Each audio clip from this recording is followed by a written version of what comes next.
स्वागत है दोस्तों आपका अपने YouTube channel question and answer series में। तो आज की सीरीज़ में मैं आपके लिए भारतीय संविधान से संबंधित कुछ और नए प्रश्न लेकर के आया हूं। और ये जो प्रश्न है ये अक्सर प्रतियोगी परीक्षाओं में कहीं ना कहीं पूछ लिए जाते हैं, जैसे बैंकिंग, एसएससी या फिर और कोई कंपटीशन एग्ज़ाम के। तो क्वेश्चन और वीडियो के आखिर में आपके लिए क्वेश्चन भी है जिसका जवाब आप चाहें तो कमेंट बॉक्स में दे सकते हैं, और वीडियो को एंड तक ज़रूर देखें। तो शुरू करते हैं आज के अपने पहले सवाल के साथ। निम्नलिखित में से कौन भारतीय संविधान की प्रारूप समिति का सदस्य नहीं था? इसके ऑप्शन है ए भीमराव अंबेडकर, बी अलादी कृष्ण स्वामी, सी राजेंद्र प्रसाद या फिर ऑप्शन डी राजगोपालाचारी अयंगर। सही जवाब है ऑप्शन सी राजेंद्र प्रसाद। दूसरा सवाल है, प्रथम केंद्रीय विधानसभा का गठन कब किया गया? इसके ऑप्शन है 1922 में, 1923 में, 1921 या 1920 में। सही जवाब है ऑप्शन डी 1920 में। तीसरा सवाल है, भारत का संविधान भारत का वर्णन इस प्रकार करता है? एक महासंघ, बी अर्धसंघीय, सी एकात्मक या डी राज्यों का संघ। सही जवाब है ऑप्शन डी राज्यों का संघ। चौथा सवाल है, कानून के शासन की अवधारणा निम्नलिखित संवैधानिक प्रणाली की एक विशेषता है? इसके ऑप्शन है A Britain, B USA, C France या फिर ऑप्शन डी स्विट्ज़रलैंड। तो जो इसका सही जवाब है वो है ऑप्शन ए ब्रिटेन। पांचवा सवाल है, भारतीय संविधान का साक्षर कौन है? ए भारत के राष्ट्रपति, बी भारत के मुख्य न्यायाधीश, ऑप्शन सी भारत के प्रधानमंत्री या फिर ऑप्शन डी राज्यसभा के सभापति। तो इस प्रश्न का जो सही उत्तर है वो है ऑप्शन बी भारत के मुख्य न्यायाधीश। छठा सवाल है, डॉक्टर भीमराव अंबेडकर ने किसे संविधान का हृदय और आत्मा कहा था? इसके ऑप्शन है ए समानता का अधिकार, बी शोषण के विरुद्ध अधिकार, सी असंवैधानिक उपचार का अधिकार या फिर ऑप्शन डी धार्मिक स्वतंत्रता का अधिकार। तो इसका जो सही जवाब है वो है ऑप्शन सी संवैधानिक उपचार का अधिकार।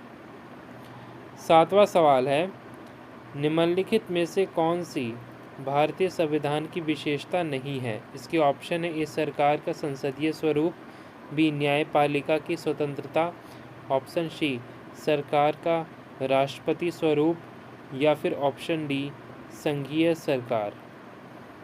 तो इस ऑप्शन का जो सही जवाब है वो है ऑप्शन सी सरकार का राष्ट्रीय स्वरूप। आठवां सवाल है, भारतीय लोकतंत्र के आदर्श में संविधान में कहाँ मिलते हैं? ए प्रस्तावना, बी भाग 3, भाग 4 या फिर ऑप्शन डी भाग 1। सही जवाब है ऑप्शन ए प्रस्तावना में।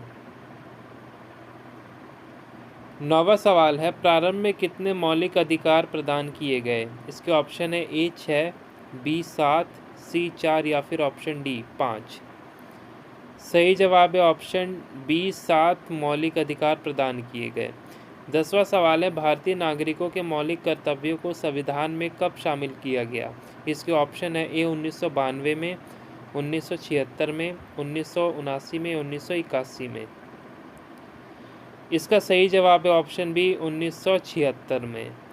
11वां सवाल है, भारतीय संविधान में शामिल नीति निर्देश सिद्धांत किस संविधान से प्रेरित हैं? इसके ऑप्शन है A Britain, B Ireland, C USA या फिर ऑप्शन डी कनाडा। सही जवाब है ऑप्शन बी आयरलैंड। 12वां सवाल है, भारतीय संविधान की प्रस्तावना की भाषा किस संविधान से ली गई है? इसके ऑप्शन है A America, B Canada, C Australia या फिर ऑप्शन डी आयरलैंड से। तो इस सवाल का जो सही जवाब है वो है ऑप्शन सी ऑस्ट्रेलिया से लिया गया। 500 से अधिक रजवाड़ों देशी रियासतों के भारत में विलय के लिए कौन उत्तरदायी था? इसके ऑप्शन है A K M. Munshi, B doctor Bhimrao Ambedkar, C Sardar Vallabhbhai Patel या फिर डी सरदार बलदेव सिंह। सही जवाब है option C, Sardar Vallabhbhai Patel. 14वां सवाल है, लोकतंत्रात्मक गणराज्य किस देश के संविधान से लिया गया? इसके ऑप्शन है A France, B Canada, C Ireland या डी किसी से नहीं। इसका सही जवाब है ऑप्शन ए फ्रांस।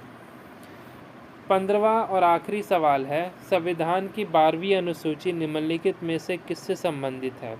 ए नगर पालिका से, बी पंचायती राज से, सी केंद्र तथा राज्य या फिर डी भ्रष्टाचार निवारण से। सही जवाब है ऑप्शन ए नगर पालिका से। तो इस वीडियो का आखिरी सवाल, जैसा मैंने आपसे कहा था, किसके शासनकाल के दौरान संपत्ति के अधिकार को मौलिक अधिकारों की सूची से हटा दिया गया? इसके ऑप्शन नीचे दिए गए हैं। अगर आप इसका जवाब जानते हैं तो आप उसे कमेंट बॉक्स में लिख सकते हैं।